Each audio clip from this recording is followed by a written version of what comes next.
Hi friends, welcome back to our channel Kanchana కథలు. ఈ రోజు మనం తాతయ్య చెప్పిన కథల నుంచి ఒక మంచి కథను విందామండి. కథ పేరు కలము. ఇక కథలోకి వెళ్ళిపోదాం. ఆ రోజు నవంబర్ 1 ఆంధ్రప్రదేశ్ అవతరణ సందర్భంగా గ్రామ పంచాయతీలో ప్రత్యేక కార్యక్రమాలు జరుగుతున్నాయి. మీటింగులు జరుగుతున్నాయి. మీటింగులు పూర్తి అయిన తరువాత గ్రామ సర్పంచ్ శివరామయ్య గారు వేదిక మీదకు వచ్చారు. రాగానే సురేష్ అని పిలిచారు. సురేష్ వేదిక మీదకి వచ్చాడు. ఈ సురేష్‌కి వ్యాసరచన పోటీలో ప్రథమ బహుమతి వచ్చింది. సురేష్‌కి కలం బహుమతిగా ఇస్తున్నాను అని సురేష్‌కి కలం ఇచ్చాడు సర్పంచ్. అప్పుడు ఆ ప్రదేశమంతా చప్పట్లతో మారుమ్రోగింది. ఆ కార్యక్రమానికి వచ్చిన సురేష్ తండ్రి కృష్ణమూర్తికి చాలా గర్వంగా ఉంది. కృష్ణమూర్తి ఇంటి చుట్టుప్రక్కల వాళ్ళకి ఈర్ష్య, ద్వేషాలు మొదలయ్యాయి. సురేష్ హైస్కూల్లో చేరాడు. పరీక్షలో ప్రతి సబ్జెక్టులో క్లాస్ ఫస్ట్ వస్తున్నాడు. సురేష్ తనకి బహుమతి ఇచ్చిన కలమును ప్రాణంగా చూసుకుంటూ ఉండేవాడు. సురేష్ చదువులోనే కాదు, ఆటలు బాగా ఆడతాడు. ప్రతిరోజు సాయంత్రం స్కూల్ నుంచి రాగానే ఈతకి వెళ్ళడం సురేష్‌కి అలవాటు. ఇది అతని దినచర్యలో ఒక భాగంగా మారిపోయింది. సురేష్ అంటే సూర్యంకి ఈర్ష్యగా ఉంది. ఎందుకంటే సురేష్‌కి వ్యాసరచనలో ఫస్ట్ ప్రైజ్ వచ్చిందని, కలం ఇచ్చారని, సురేష్‌కి ఫస్ట్ ర్యాంక్ వచ్చిందని, అదీగాక సురేష్‌కి స్కాలర్‌షిప్ కూడా వచ్చిందని తెలిసింది. అందుకని ఎలాగైనా సురేష్‌ని దెబ్బ కొట్టాలని చూస్తున్నాడు. సర్పంచ్ గారు ఇచ్చిన కలం అంటే సురేష్‌కి ప్రాణం. ఆ కలముతో రాస్తేనే సురేష్‌కి ఫస్ట్ ర్యాంక్ వస్తుందని అనుకున్నాడు. గొప్పతనం అంతా ఆ కలముదే అనుకున్నాడు. అందుకే ఎలాగైనా ఆ కలం కాజేయాలని సూర్యం అనుకున్నాడు. ఆ రోజు సురేష్ రోజులాగా సాయంత్రం స్కూల్ నుంచి రాగానే ఈతకి బయలుదేరాడు.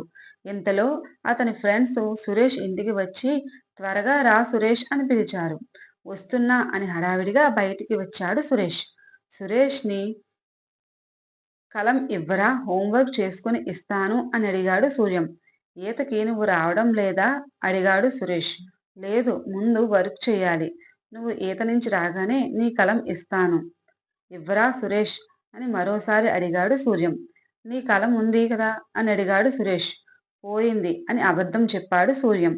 సరే ఇస్తాను, కానీ నా కలం జాగ్రత్తగా తిరిగి ఇవ్వాలి. ఆ కలము అంటే నాకు చాలా ఇష్టం అన్నాడు సురేష్.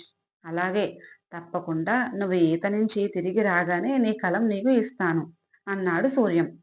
అయితే తెచ్చి ఇస్తాను ఉండు అని లోపలికి వెళ్ళి కలం తెచ్చి సూర్యంకి ఇచ్చాడు సురేష్. అప్పుడు అక్కడ స్కూల్ మిగతా పిల్లలు చాలా మంది ఉన్నారు. సూర్యం తప్ప మిగతా పిల్లలు అందరూ కలిసి ఈతకు వెళ్ళి వచ్చారు. రాగానే సూర్యం ఇంటికి వెళ్ళి నా కలం నాకు ఇవ్వు అని అడిగాడు సురేష్. నువ్వు నాకు కలం ఎప్పుడు ఇచ్చావు అని అడిగాడు సూర్యం. అదేమిటి, నేను ఈతకు వెళ్లే ముందు నువ్వు అడిగి తీసుకున్నావుగా అన్నాడు సురేష్. అబద్ధం, నేను నిన్ను కలం అడగలేదు, నువ్వు ఇవ్వలేదు అన్నాడు సూర్యం. నిశ్చేష్టుడయ్యాడు సురేష్. ఇంత మోసం చేస్తాడని ఊహించలేకపోయాడు సురేష్. ఆ కలము అంటే సురేష్‌కి ప్రాణం. బిక్కమొహంతో మెల్లగా అక్కడి నుంచి కదిలాడు సురేష్. సురేష్‌ని చూచి జాలిపడ్డారు ఫ్రెండ్స్ అందరూ. రఘు, సురేష్ సూర్యంకి కలం ఇవ్వడం చూచాడు. రఘునే కాదు, స్కూలు పిల్లలు చాలా మంది చూశారు. సూర్యం అబద్ధం చెబుతున్నాడని తెలుసుకున్నాడు రఘు. అంతేకాదు, సూర్యంకు సురేష్ కలం అంటే చాలా ఇష్టం. ఎలాగైనా ఆ కలం కాజేయాలని, ఆ కలంతో రాస్తేనే సురేష్‌కి ఫస్ట్ ర్యాంక్ వస్తుందని, ఆ కలం లేకుంటే సురేష్‌కి ఫస్ట్ ర్యాంక్ రాదని, ఆ కలంతో నేనే రాస్తా, నాకు ఫస్ట్ ర్యాంక్ వస్తుందని ఆ ఉద్దేశంతోనే ఆ కలం కాజేసి ఉంటాడని రఘు తెలుసుకున్నాడు. ఎలాగైనా సురేష్‌కి కలం ఇప్పించాలని నిర్ణయించుకున్నాడు. ఎలా ఇప్పించాలి అని ఆలోచిస్తున్నాడు. అతనికి మెరుపులాంటి ఆలోచన అతని బుర్రలో తళుక్కుమని మెరిసింది. మర్నాడు రఘు స్కూలుకి రాగానే సురేష్, ఇదిగో నీ కలం ఇక్కడ దొరికింది అని సురేష్‌ని పిలిచి ఇచ్చాడు. ఏది, ఎక్కడ ఉంది అని సంతోషంగా రఘు దగ్గరకు వచ్చాడు సురేష్. గబగబా అందరూ అక్కడికి వచ్చారు. రఘు రెండు చేతులు వెనక్కి పట్టుకొని, నీ కలం పారేసుకొని సూర్యంకి ఇచ్చానని అబద్ధం చెప్పడం తప్పు కదూ అన్నాడు రఘు. నేను అబద్ధం చెప్పలేదు. నేను సూర్యంకి కలం ఇచ్చాను. అప్పుడు స్కూల్ పిల్లలు చాలా మంది ఉన్నారు. నువ్వు కూడా ఉన్నావుగా, సూర్యం వైపు చూస్తూ అన్నాడు సురేష్. సూర్యం చూపు రఘు మీద ఉంది. తన దగ్గర ఉన్న సురేష్ కలం రఘు దగ్గరకు ఎలా వచ్చింది అని ఆలోచిస్తూ ఉన్నాడు.